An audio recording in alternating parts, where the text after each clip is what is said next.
Welcome back to your YouTube channel किताबों की पाठशाला। सो गाइस, आज की इस वीडियो में हम देखने वाले हैं क्लास 11th केमिस्ट्री का चैप्टर नंबर 30, जिसका नाम है हाइड्रोकार्बन। तो चलिए इसको देखना स्टार्ट करते हैं। तो सबसे फर्स्ट हमारे सामने आते हैं 1 अंक वाले प्रश्न।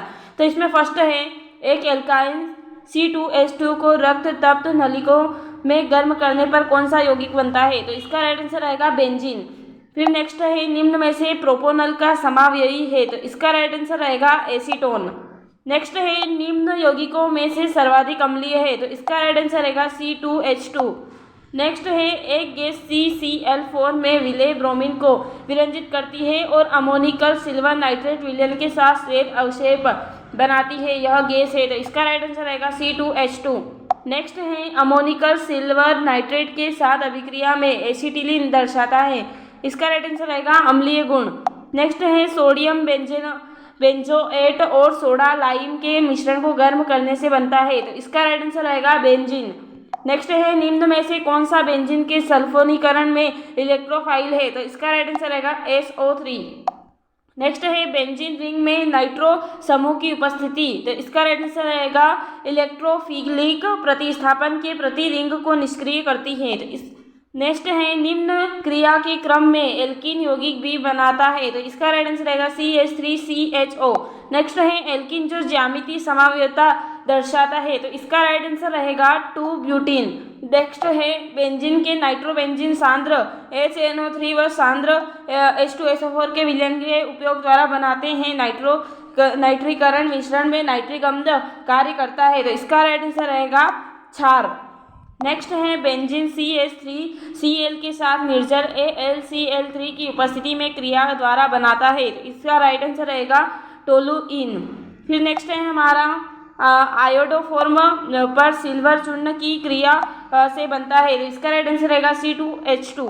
नेक्स्ट आते हैं हमारे 3 अंक वाले प्रश्न। तो इस चैप्टर से हमें 3 अंक का एक प्रश्न पूछा जाएगा। तो चलिए इसको देखना स्टार्ट करते हैं। तो फर्स्ट है, निम्नलिखित हाइड्रोकार्बनों की दहन की रासायनिक अभिक्रिया लिखिए। Butane, pentene, toluene. तो चलिए इसका आंसर हम देख लेते हैं। तो आंसर है हमारा, आंसर आप स्क्रीन पर देख सकते हैं, तो आप इसे अच्छे से नोटिस कर लीजिए। फिर हमारा नेक्स्ट क्वेश्चन है हेक्स-2-इन की समकक्ष शीर्ष तथा विपक्ष ट्रांस संरचनाएं बनाइए। इनमें से कौन से समावयव का क्वथनांक उच्च होता है और क्यों? तो चलिए इसका आंसर हम देख लेते हैं। तो आंसर है हमारा, आंसर आप स्क्रीन पर देख सकते हैं, Hex2-इन C-C =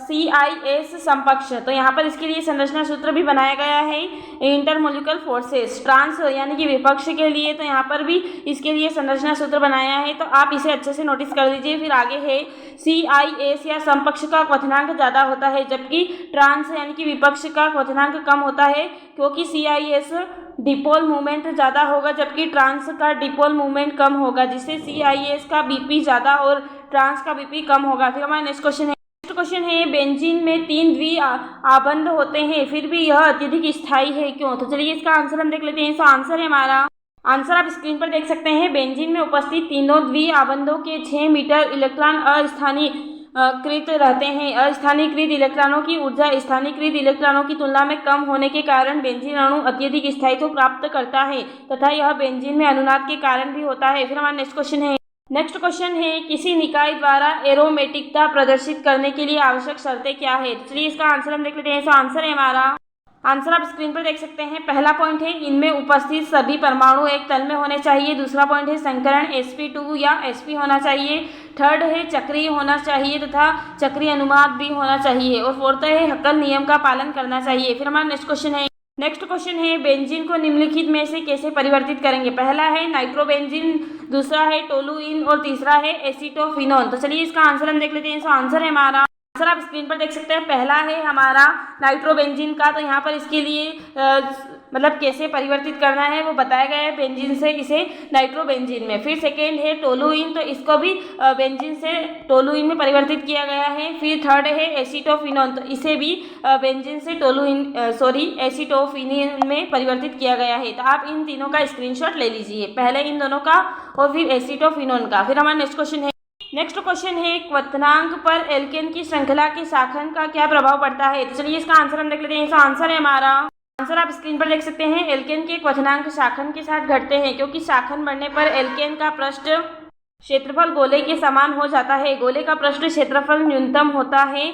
अतः वंडर वाल्स बल न्यूनतम होते हैं। अतः शाखन पर क्वथनांक घटते हैं, अर्थात एल्केन में जितना शाखन होगा क्वथनांक उतना ही निम्न होगा। फिर हमारा नेक्स्ट क्वेश्चन है प्रोपीन पर HBr के संकलन से 2 ब्रोमोप्रोपॉन बनता है, जबकि बेंजोइल पराऑक्साइड की उपस्थिति में यह अभिक्रिया 1 ब्रोमोप्रोपॉन देती है। क्रियाविधि की सहायता से इसका कारण स्पष्ट कीजिए। तो चलिए इसका आंसर हम देख लेते हैं। तो आंसर है हमारा क्वेश्चन नंबर 7 का आंसर आप यहाँ स्क्रीन पर देख सकते हैं। इसकी क्रियाविधि मेरोकोनिक नियम से 2 ब्रोमोप्रोपॉन, तो इसके लिए भी संरचना सूत्र यहाँ पर बताया गया है, तो आप इसका स्क्रीनशॉट लेते चलिए। तो यहाँ से यहाँ तक का स्क्रीनशॉट ले लीजिए, फिर यहाँ से यहाँ तक का स्क्रीनशॉट ले लीजिए, और आगे यहाँ से यहाँ तक का स्क्रीनशॉट, और फिर यहाँ से यहाँ तक का स्क्रीनशॉट,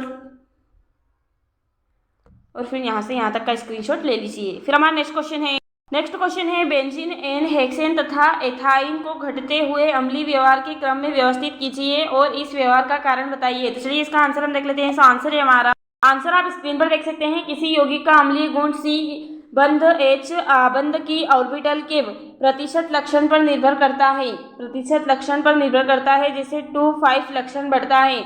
CH आबंध के इलेक्ट्रॉन C परमाणु के निकट आते जाते हैं, जिससे H परमाणु का आंशिक धन आवेश बढ़ता चला जाता है। इसके कारण अम्लीय गुण भी बढ़ता चला जाता है। चूंकि एचाइन में 5 लक्षण 50% सबसे ज़्यादा, अतः एतएव वह सबसे अधिक अम्लीय है। इन यौगिकों के घटते अम्लीय व्यवहार का निम्न क्रम है HC बराबर CH और CHG और CGH40। फिर हमारा नेक्स्ट क्वेश्चन है हमारा बेंजीन इलेक्ट्रॉन स्नेही प्रतिस्थापन अभिक्रिया सरलतापूर्वक क्यों प्रदर्शित करता है, जबकि उनमें नाभिक स्नेही प्रतिस्थापन कठिन होता है। तो चलिए इसका आंसर हम देख लेते हैं। आंसर है हमारा, आंसर आप स्क्रीन पर देख सकते हैं। बेंजीन रिंग में उपस्थित 6 इलेक्ट्रॉनों के स्थानीयकरण के कारण बेंजीन रिंग एक इलेक्ट्रॉन स्रोत की भांति कार्य करता है और इलेक्ट्रॉन स्नेही अभिकर्मक को आक्रमण करने के लिए आमंत्रित करती है। इस कारण बेंजीन में इलेक्ट्रॉन स्नेही प्रतिस्थापन क्रिया सफलतापूर्वक हो जाती है। चूँकि नाभिक स्नेही अभिकर्मकों में इलेक्ट्रॉनों की अधिकता होती है, इस कारण वे बेंजीन रिंग द्वारा प्रतिकर्षित हो जाते हैं। यही कारण है कि बेंजीन में नाभिक स्नेही प्रतिस्थापन कठिन होता है। फिर हमारा नेक्स्ट क्वेश्चन है आप निम्नलिखित यौगिकों को बेंजीन में कैसे परिवर्तित करेंगे। पहला है एथाइन, दूसरा है सोडियम बेंजोएट और थर्ड है फिनोल। तो चलिए इसका आंसर हम देख लेते हैं। तो आंसर है हमारा, आंसर आप स्क्रीन पर देख सकते हैं। एथाइन को हम बेंजीन में कैसे परिवर्तित करेंगे, तो इसके लिए यहाँ पर संरचना सूत्र बताया गया है। फिर जो हमारा सेकेंड है सोडियम बेंजोएट, तो इसको भी बेंजीन में बदला गया है, और जो थर्ड है फिनोल, तो इसको भी बेंजीन में बदला गया है। तो आप इस सब का स्क्रीनशॉट लेते चलिए। पहले यहाँ से यहाँ तक का स्क्रीनशॉट ले लीजिए एथाइन का, फिर सेकेंड आप सोडियम बेंजोएट और फिनोल दोनों का स्क्रीनशॉट ले लीजिए। फिर हमारा नेक्स्ट क्वेश्चन है बेंजीन एम डाइनाइटो बेंजीन तथा टुलाइन में से किसका नाइट्रोकरण आसानी से होता है और क्यों। तो चलिए इसका आंसर हम देख लेते हैं। तो आंसर है हमारा, तो आंसर आप स्क्रीन पर देख सकते हैं। बेंजीन एम डाइनाइटो बेंजीन तथा टोलुइन में नाइट्रीकरण टोलुइन का होता है, क्योंकि CH ग्रुप एक इलेक्ट्रॉन त्यागने वाला समूह है और रिंग की क्रियाशीलता को बढ़ाता है। इसके विपरीत NO2 ग्रुप एक इलेक्ट्रॉन ग्रहण करने वाला समूह है जो रिंग की क्रियाशीलता को कम कर देता है। यही कारण है कि टोलुइन का नाइट्रीकरण सर्वाधिक सफलतापूर्वक हो जाता है। फिर हमारा नेक्स्ट एंड लास्ट क्वेश्चन है अक्कल का नियम लिखिए। निम्नलिखित में से कौन सा यौगिक या आयन एरोमेटिक नहीं है। यहाँ पर 3 यहाँ पर संरचना सूत्र भी बताए गए हैं। तो चलिए इसका आंसर हम देख लेते हैं। तो आंसर है हमारा, आंसर आप स्क्रीन पर देख सकते हैं। हक्कल नियम, विभिन्न चक्रीय यौगिकों में एरोमेटिकता की पहचान करने के लिए हक्कल नामक रसायन ने एक नियम दिया, जिसे हक्कल नियम कहते हैं। इस नियम के अनुसार चक्रीय समतलीय हो तथा 4n+2 पाई इलेक्ट्रॉन रखा हो तो ये यौगिक एरोमेटिक होगा। फिर आगे है बेंजीन में जो यहाँ पर संरचना सूत्र बताया गया था, उसमें 6 पाई इलेक्ट्रॉन होते हैं। फिर इस प्रकार हमारे सारे क्वेश्चंस कंप्लीट होते हैं। तो thanks for watching this video अच्छा लगा तो प्लीज़ वीडियो को लाइक, चैनल को subscribe and share this video.